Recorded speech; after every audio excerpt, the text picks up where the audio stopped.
After the inheritance was divided, none of my children wanted to be with me, and the daughter I helped the most only offered me her garage. "We don't have any space for you in our lives, Mom. I'm glad to have you here. Follow my story until the end and comment the city you're watching from, so I can see how far my story has reached."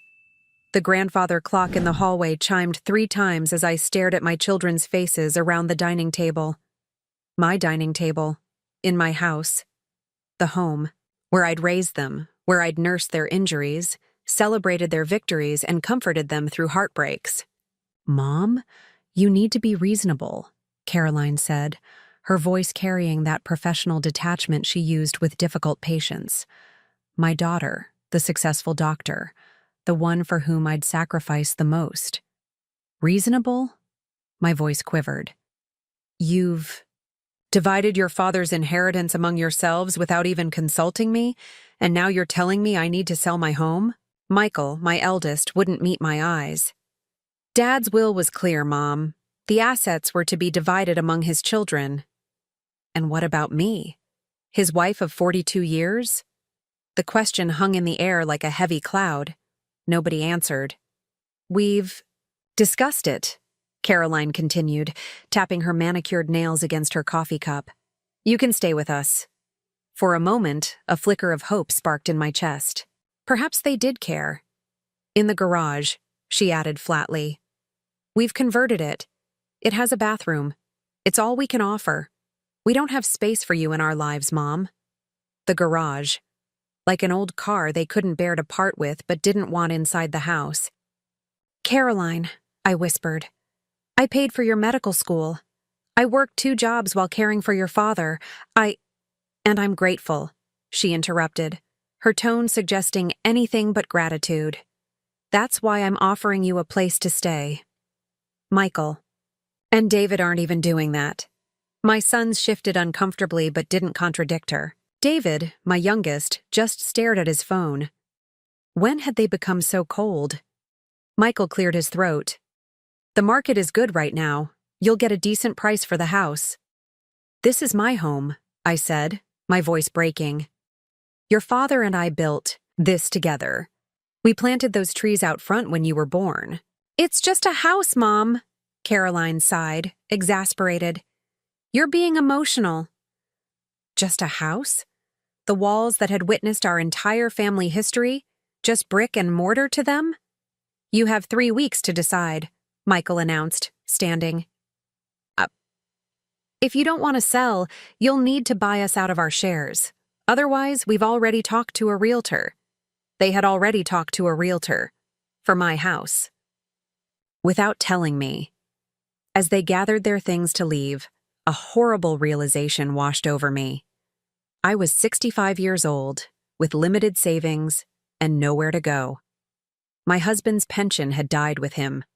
The small teacher's pension I received barely covered groceries and utilities. "I'll text you the moving company's information," Caroline called over her shoulder. "They're very efficient with seniors." The front door closed behind them, and suddenly my home of 4 decades felt foreign, as if it too was preparing to reject me.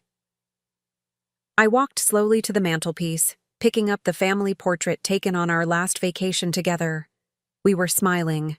We looked happy. When had that changed? When had I become a burden to be shuffled off to a garage?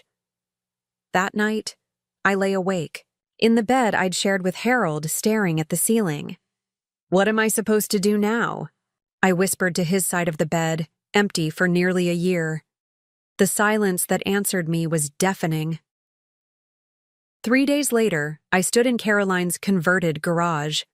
The concrete floor was covered with a thin, cheap carpet.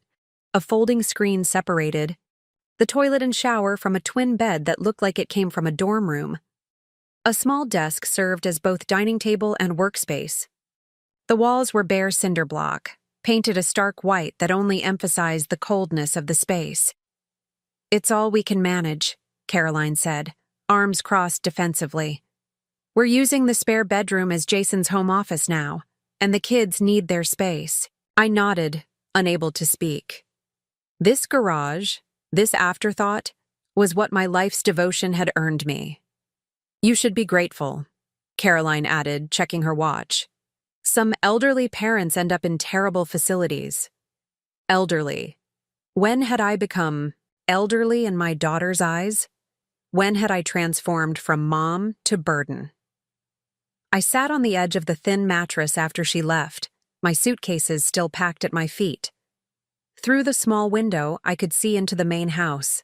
Caroline was already on her phone, laughing, as if she hadn't just relegated her mother to a concrete cell. This wasn't how it was supposed to be.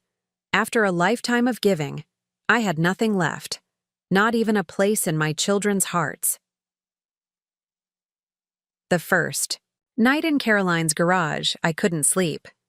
The unfamiliar sounds, the hum of the water heater, the occasional car passing by, kept me awake. Or maybe it was the heaviness in my chest, the disbelief that still hadn't quite settled in. As I lay on the narrow bed, my mind wandered back through the years, like flipping through a photo album where every page showed my hands serving others. Remembered Harold's diagnosis 15 years ago. Parkinson's. The neurologist had spoken so clinically, as if he were describing the weather rather than the slow deterioration of my husband's body. "You'll need help," he'd said. But we couldn't afford help, not with 3 kids still needing college tuition. So my hands learned new skills. They learned to administer medications, to bathe a grown man with dignity, to massage cramping muscles at 3 a.m. They picked up a needle and thread, taking in sewing jobs that I could do from home while Harold slept in his armchair. I remembered the endless piles of mending, the wedding dresses I altered, the curtains I hemmed, all to keep our family afloat while medical bills mounted. My fingers would be raw, pricked countless times, but I kept going. What choice did I have? Caroline had been in medical school then. The irony doesn't escape me now. I was working myself to exhaustion so my daughter could learn to heal others, while she apparently never learned to care for her own mother. I got up and walked to the small window, looking out at the dark yard. In the distance, I could see the light still on in Caroline's kitchen. Was she up late studying medical journals, as she often claimed? Or was she simply enjoying the spacious home she had, while I was relegated to this concrete box? I remembered the summer of Caroline's residency, when she'd called in tears, overwhelmed by the demands of her program. "I can't do this, Mom," she'd sobbed. "It's too much." Though Harold needed me, I'd packed a bag and stayed with Caroline for 3 weeks. I cooked, cleaned, and listened as she processed the trauma of losing her first patient. My hands had wiped her tears, just as they'd wiped her tears when she was a little girl afraid of thunderstorms. When her twins were born a few years later, I was there again. Jason, her husband, was launching his architecture firm and worked 16-hour days. I moved in for 6 months, rocking colicky babies through endless nights, changing diapers, sterilizing bottles. My own sleep came in short, broken segments between their cries. Caroline had kissed my cheek when I finally returned home. "I don't know what I would have done without you, Mom," she'd said. "You're amazing." Where was that Caroline now? When had her gratitude calcified into this cold dismissal? I opened my suitcase, still unpacked, and pulled out an old journal. The leather was worn smooth from years of handling. Harold had given it to me on our 20th anniversary. "Write your dreams," he'd said. Not just ours, but the pages contained little about my dreams. Instead, they chronicled the daily struggles and small victories of our family. The time Michael won the science fair, David's soccer championship, Caroline's medical school acceptance letter. I flipped to an entry from almost 30 years ago, April 15th, 1994, the university called today. They're holding a place for me in the master's program for next fall. After all these years, I might finally finish my education degree. Harold says we'll make it work financially. Caroline's piano lessons are expensive, but she's so talented. I couldn't possibly ask her to give them up. Perhaps I can pick up more sewing jobs on weekends. I never did go back for that master's degree. Caroline's piano lessons became competitions, which became prestigious summer camps, which became college applications that highlighted her musical talents alongside her academic ones. I closed the journal, my chest tight with an emotion I couldn't quite name. Not quite regret, not quite resentment. Something in between. Something that tasted like sacrifices unacknowledged. The next morning, Caroline knocked on the garage door at 7 a.m. sharp. "Mom, we need to talk about house rules," she said without preamble, not even asking how I'd slept. "We can't have you coming and going at all hours. It disturbs the twins. House rules." As if I were a tenant, not her mother. I nodded silently, noting the dark circles under her eyes, the same eyes that had once looked up at me with complete trust and dependence. "And we'll need you to contribute to groceries, of course.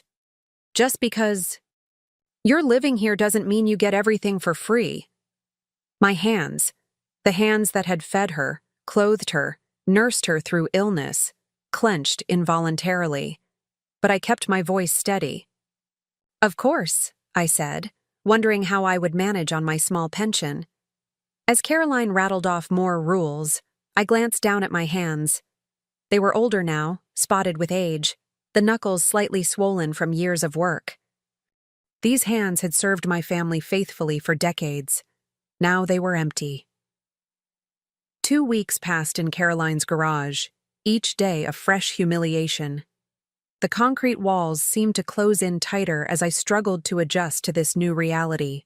A reality where I was an imposition rather than family. The garage's inadequacies became more apparent with each passing day. During rainstorms, water seeped in under the door, dampening the thin carpet. The space heater Caroline had grudgingly provided barely took the edge off the morning chill. At night, I could hear mice scurrying in the corners. Uninvited roommates. "In my concrete box. We need to talk about bathroom schedules," Caroline announced one morning, barging in without knocking. I was still in my nightgown, a fact she didn't seem to register. "Bathroom schedules?" I echoed, pulling my robe tighter around me. "You can't use the main house bathroom between 6:30 and 8:30 a.m. That's our family time." She emphasized family as if I were no longer included in that category. "And preferably not between 3 and 9 p.m. either. The kids need space." I glanced at the tiny shower stall in the corner of the garage. The water pressure was so weak. It took 10 minutes just to rinse shampoo from my hair, and the hot water rarely lasted more than 3 minutes. "Caroline, the shower here barely—" "Mom," she interrupted, "you need to understand that we're making sacrifices to accommodate you. Jason is irritated enough as it is." My heart sank. "Jason doesn't want me here?" Caroline sighed impatiently. "Nobody anticipated having their mother-in-law in the garage, did they? We had plans for that space." Her words stung more than I wanted to admit. I had become an inconvenience, a wrench in their perfect lives. Later that day, I ventured into the main house to make a cup of tea. The twins, Emma and Ethan, were sprawled across the couch playing video games. At 13, they had reached the age where grandmotherly affection was met with eye rolls. "Hi, kids," I said, trying to sound cheerful.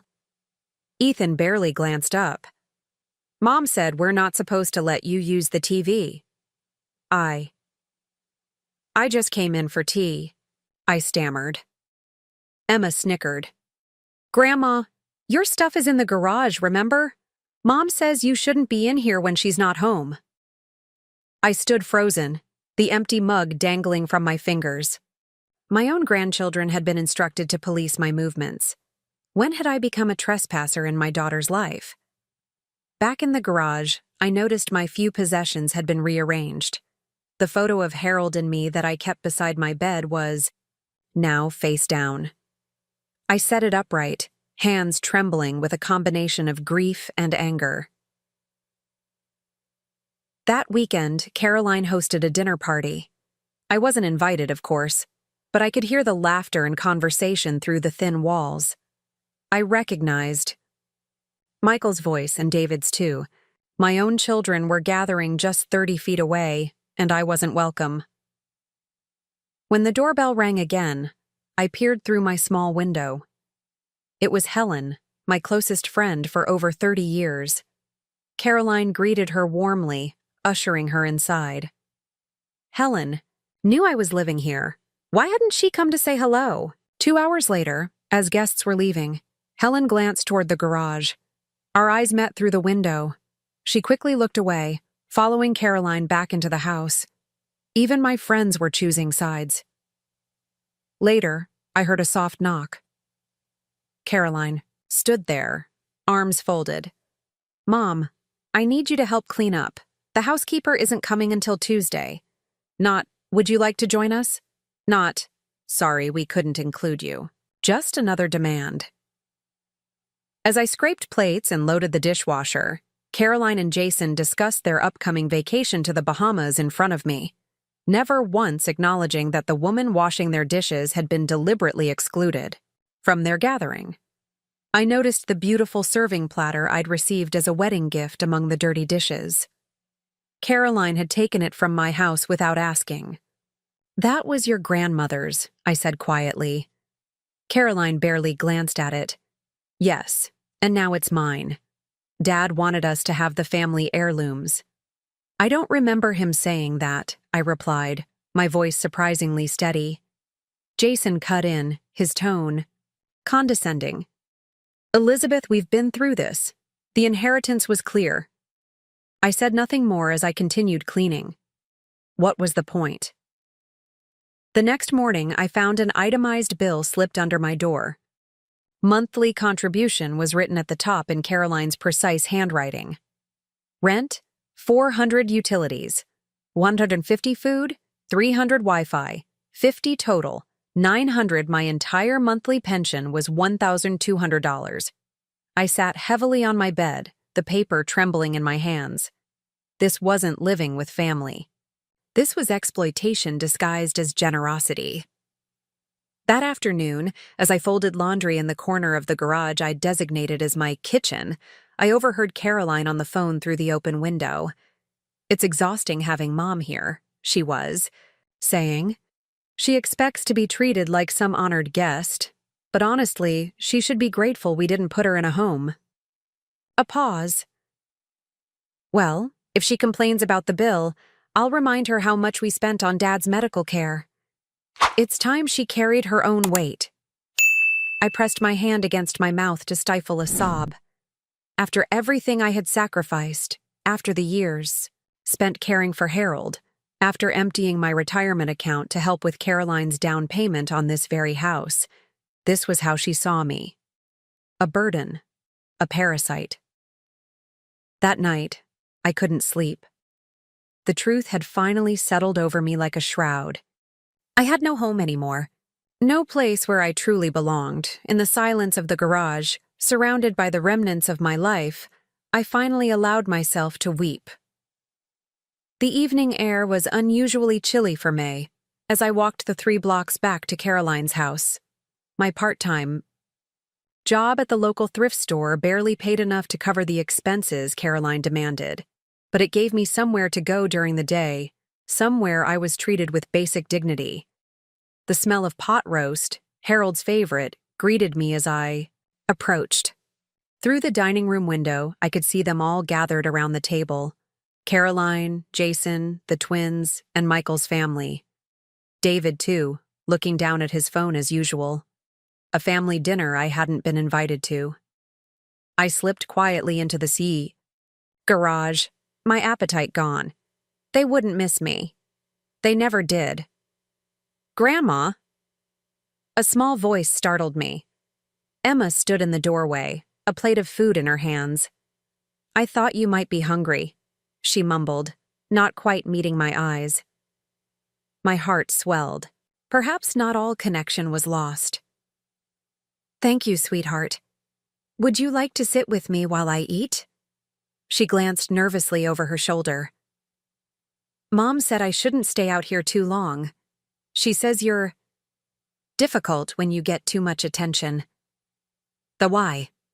Warmth in my chest cooled. "I see. Well, thank you for the food. After she left, I picked at the meal, noticing they'd given me none of the apple cobbler I could smell baking earlier. Even in this small gesture, I was an afterthought.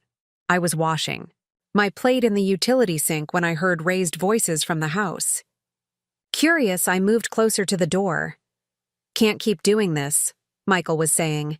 It's not sustainable. What do you suggest? Caroline's voice, sharp with frustration.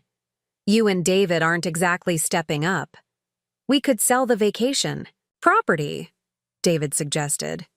Use that money for her care. That's our inheritance, Jason cut in. Why should we have to spend it on your mother? My stomach dropped. They were discussing me as if I were a problem to be solved, a burden to be distributed. The garage situation is temporary, Caroline said. I'm looking into other options. Assisted. Living costs a fortune, Michael replied. Unless we find somewhere basic. No frills. She doesn't need anything fancy, Caroline agreed. Just somewhere with medical supervision. She's becoming forgetful. I pressed my hand against my mouth. Forgetful? I'd forgotten to pay Caroline's bill on the exact day she wanted it once. Once? What about her things? David asked. The stuff still in storage from the house? Sell it, Caroline said flatly. Most of it's outdated anyway. We can use the money for the facility's deposit. I backed away from the door, my legs suddenly unsteady. They were planning to institutionalize me. To sell my possessions, Harold's books, our wedding china, the antique desk where I'd written 1,000 love notes, to my husband over the years, all to be liquidated without my consent. I sank onto my bed, mind racing. This couldn't be happening. Yet the evidence was all around me. The garage that was never meant to be a home, the expenses that ate up my pension, the way they spoke about me rather than to me. I was being erased. A soft knock interrupted my thoughts. Michael stood awkwardly in the doorway. Mom didn't realize you were back, he said, not quite meeting my eyes. Clearly, I replied, my voice steadier than I felt. He shifted his weight. We were just talking about some family matters. Yes, I heard. Selling my things to pay for my care in some bargain basement facility? Michael's face flushed. You were eavesdropping? It's hard not to hear through these walls, especially when you're discussing disposing of me. Mom, it's not like that. We're trying to figure out what's best for everyone. Everyone except me, it seems. He sighed, running a hand through his hair, just like Harold used to. You're being dramatic. We're trying to help. By selling my possessions without asking? By making decisions about my life without including me? You're not thinking clearly, he said, his tone condescending. You're emotional. Those words, so dismissive, so belittling, ignited something in me. I stood, straightening my shoulders. I am emotional, Michael. I'm your mother. I carried you for 9 months, raised you for 18 years, and loved you for 42. If that doesn't earn me the right to emotions, what does? See, this is exactly why we need to what? Lock me away? Pretend I don't exist? I'm still here, Michael. I'm still the woman who taught you to read, who nursed you through chickenpox, who co-signed your first apartment lease. His expression hardened. That was a long time ago. Not to me, I whispered. To me, it feels like yesterday. After Michael left, I sat motionless on the edge of my bed, watching shadows lengthen across the concrete floor. The finality of my situation settled over me like dust. My children saw me as a problem to be solved, not a person to be loved. I was utterly alone. Later that night, long after the dinner guests had departed, I heard the garage door creak open. Caroline appeared, her silhouette framed against the dim light from the house. I need to talk to you, she said, her voice clinical and detached. About your future arrangements. I looked at my daughter, my beautiful, accomplished daughter who had once crawled into my lap for comfort during thunderstorms, and saw only a stranger. "I know about your plans," I said quietly. "I heard everything." Caroline's mouth tightened. "Then you understand why we need to make changes. This situation isn't working." "No," I agreed. "It isn't." "We've found a place," she continued, as if I hadn't spoken. "It's not fancy, but it's clean. They have activities, medical staff—" "Stop," I interrupted. "Just stop, Caroline." She blinked, unused to being challenged. "I am not going to a facility. I am not selling my possessions. And I am not going to be treated like a burden by my own children for one more day." "Don't be ridiculous, Mom. Where will you go? What will you do?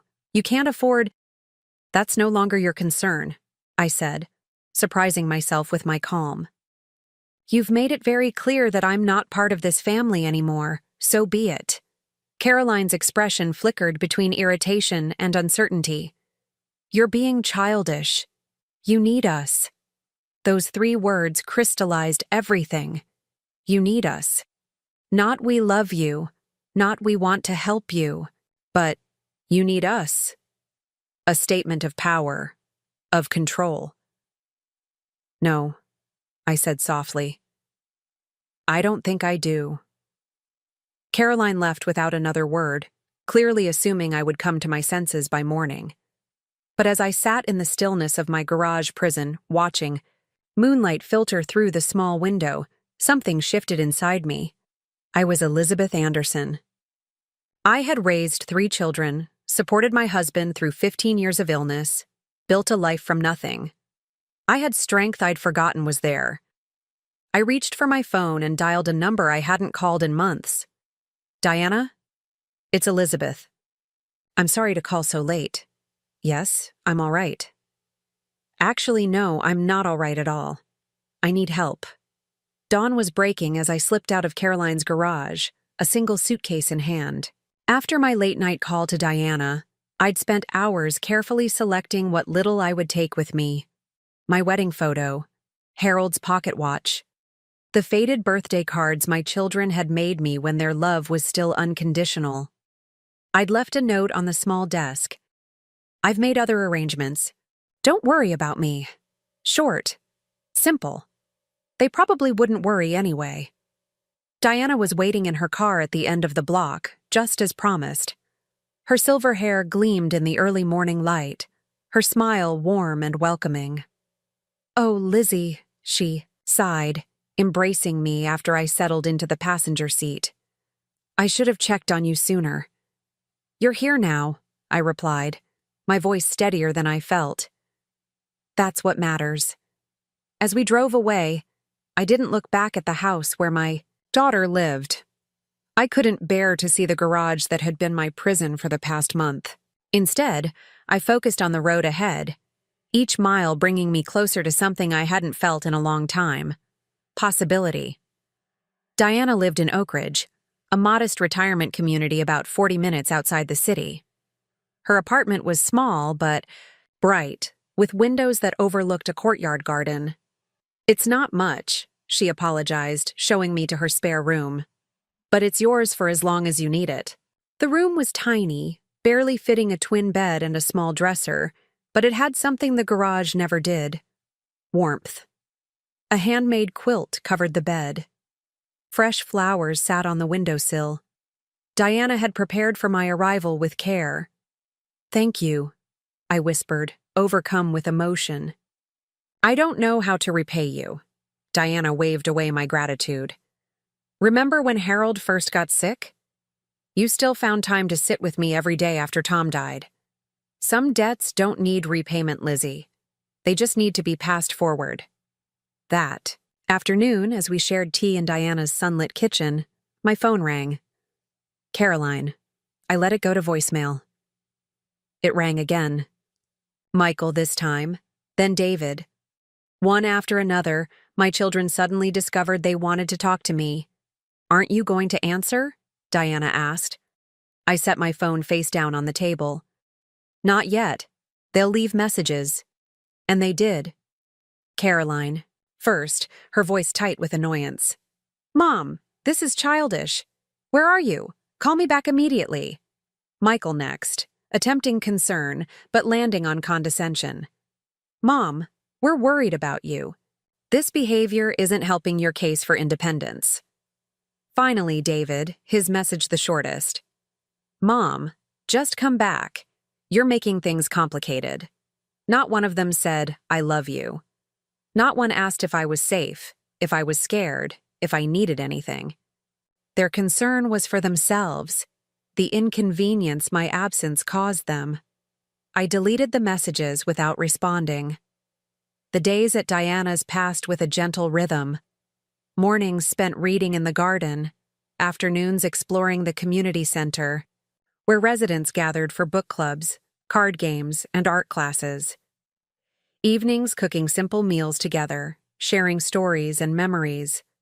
1 week stretched into 2. My children's calls became less frequent, their messages more irritated than concerned. I still wasn't ready to speak with them. You'll have to talk to them eventually, Diana said one evening as we folded laundry together. Not for their sake, but for yours. I know, I admitted, but not until I figure out what comes next. I can't stay with you forever. Diana stopped folding, her hands resting on a towel. Actually, I've been thinking about that. Margaret in 3B is moving to Florida next month to be near her daughter. Her apartment will be available. My pulse quickened. I couldn't afford it. My pension is supplemented by Social Security, yes? Diana smiled. Several residents here live on fixed incomes. There's a sliding scale for rent. Hope, that fragile bird I thought had died, fluttered in my chest. You think I could qualify? No, you could. And there's something else. Diana hesitated. You mentioned you used to sew. Did you know we have a little shop in the community center?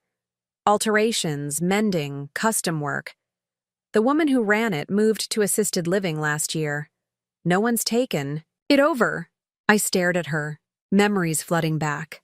The careful stitches I'd made on wedding dresses, the curtains and slipcovers I'd created to supplement our income during Harold's illness. I haven't sewn in years, I whispered. But you could again, Diana said gently. Your hands remember, even if you think they've forgotten. That night, I dreamed of fabric, silk and cotton and wool sliding through my fingers, transforming under my touch. I woke with purpose for the first time since Harold died. The next morning, Diana took me to meet Evelyn, the community manager. A no-nonsense woman in her 60s, she listened attentively as I explained my situation. We have many residents who've been abandoned by their children, she said matter-of-factly. It's the shame of this generation. She showed me the vacant apartment, small but perfect, with a bay window that caught the morning light. Then the sewing room in the community center, dusty from disuse but equipped with 2 serviceable machines. We need someone, she said simply. The residents miss having alterations done in-house. Many can't drive to the mall anymore. My heart raced as I ran my fingers over the sewing machine. Could I do this? Start again at 65? I'd need supplies, I said cautiously. Thread, scissors, measuring tape. We have a small budget, Evelyn replied. And a waiting list of people needing alterations. You could start tomorrow if you wanted. As we walked back to Diana's apartment, my mind whirled with possibilities. A place of my own. Work that mattered. People who valued what I could contribute. I was so lost in thought that I almost missed the familiar car parked outside Diana's building. My stomach dropped as I recognized it. Caroline's sleek silver BMW. She stepped out when she saw us approaching, her face set in the tight smile she used with difficult patience. Mother, she said coolly, you've led us on quite a chase. Diana squeezed my arm reassuringly before slipping inside, giving us privacy. How did you find me? I asked, my voice surprisingly calm. Phone GPS, Caroline replied. I'm listed as your emergency contact, remember? I can track your location. Of course. The invasion of privacy shouldn't have surprised me. It's time to come home, she continued. This little adventure has gone on long enough. I looked at my daughter, truly looked at her, and saw not the child I'd raised but a stranger who viewed me as property, not a person. No, I said simply. Caroline blinked, thrown off script.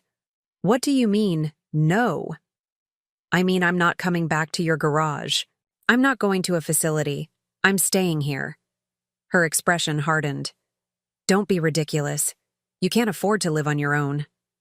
I smiled, the calm certainty in my chest spreading through my entire body. Watch me. 1 year. That's how long it had been since I walked out of Caroline's garage with nothing but a suitcase and determination. I stood in my small apartment, morning light streaming through the bay window, illuminating my new life. A life I had sewn together, stitch by careful stitch, just as I now did for the residents of Oak Ridge. The sewing room at the community center had become my sanctuary. What started as simple alterations, hemming pants, taking in waistbands, had evolved into something more meaningful. I created custom clothing for elderly bodies that the fashion industry ignored. Dresses with hidden adaptive features for women with arthritis. Pants with dignified closures for those with limited dexterity. Word spread beyond our community. Orders came in from neighboring retirement homes, from families with elderly relatives, from people who appreciated craftsmanship over mass production. My hands, once idle in that concrete garage, now created daily acts of dignity. A knock at my door interrupted my reflections. Diana stood there, elegant in the lavender dress I'd made for her birthday. Ready for our Sunday brunch? She asked, sweeping into my apartment. They're expecting us. They were our circle. 6 women who had become my chosen family. Women who had also been discarded by society, by families, by a world that valued youth over wisdom. Together, we had formed bonds stronger than blood. As we walked to the community dining room, residents called out greetings. Elizabeth! The blouse fits perfectly. Elizabeth, can you take in my jacket next week? Each acknowledgement warmed me. Here, I mattered. The dining room buzzed with conversation. Our table by the window was already half full with our friends. Ruth, a retired librarian. Marianne, who had been a civil rights attorney. Pearl, who had raised 5 children alone after her husband died young. Women with stories, with wisdom, with lives that continued to unfold. There she is, Pearl called as we approached. The miracle worker who made me look 10 pounds lighter in my grandson's wedding photos. Laughter rippled around the table as I took my seat. These Sunday brunches had become sacred, a time to share triumphs and struggles, to remind each other that we were not invisible. Did you hear back from the hospital? Marianne asked as she passed me the coffee carafe. I nodded, still hardly believing it myself. They want 24 adaptive gowns for the geriatric ward, designed for dignity, they said. A cheer went up from our table, drawing smiles from nearby diners.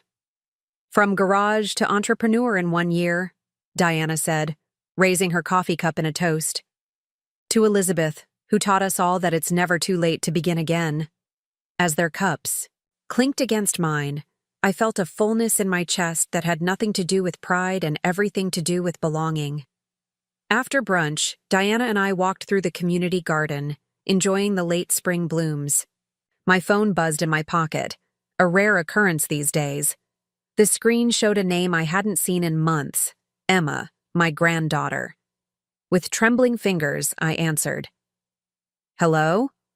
Grandma? Her voice sounded smaller, younger than her 14 years.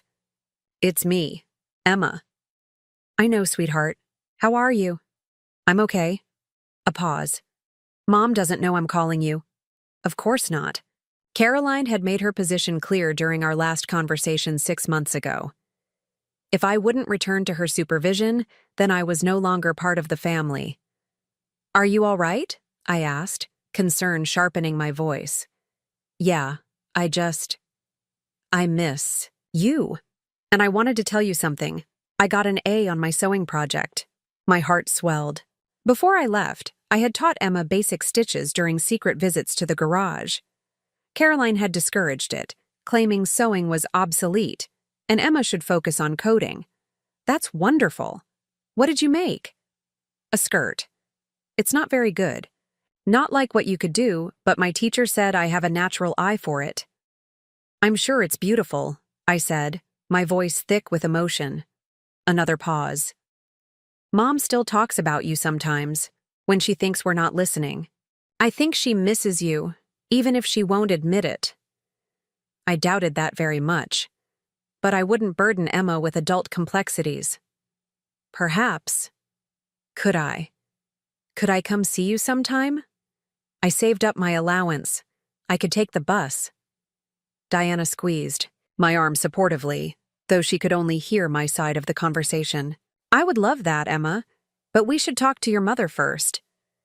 "She'll say no," Emma replied, defeat in her voice. "Then we'll wait until she's ready," I said gently. "I'm not going anywhere." After we hung up, I sat heavily on a garden bench, emotions swirling. "Your granddaughter?" Diana asked. I nodded. "She wants to visit. She's learning to sew." Diana smiled. The thread continues.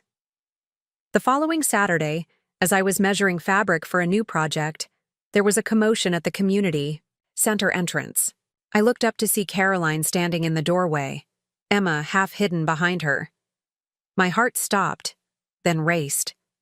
Caroline looked thinner, the shadows under her eyes more pronounced. "Mom," she said, her voice oddly uncertain. I set down my scissors carefully. "Caroline, this is a surprise." She looked around the sewing room, taking in the orderly workspace, the projects in various stages of completion, the bulletin board covered with thank you notes from satisfied clients. "Emma told me about her phone call," she said. I was angry, at first. Then I realized it's been a year. A whole year without her mother. A year I had survived, no, thrived, without my children. "You look well," she continued, a question in her voice. "I am well," I replied simply. Emma edged out from behind her mother, eyes bright with excitement. "Is this where you work, Grandma?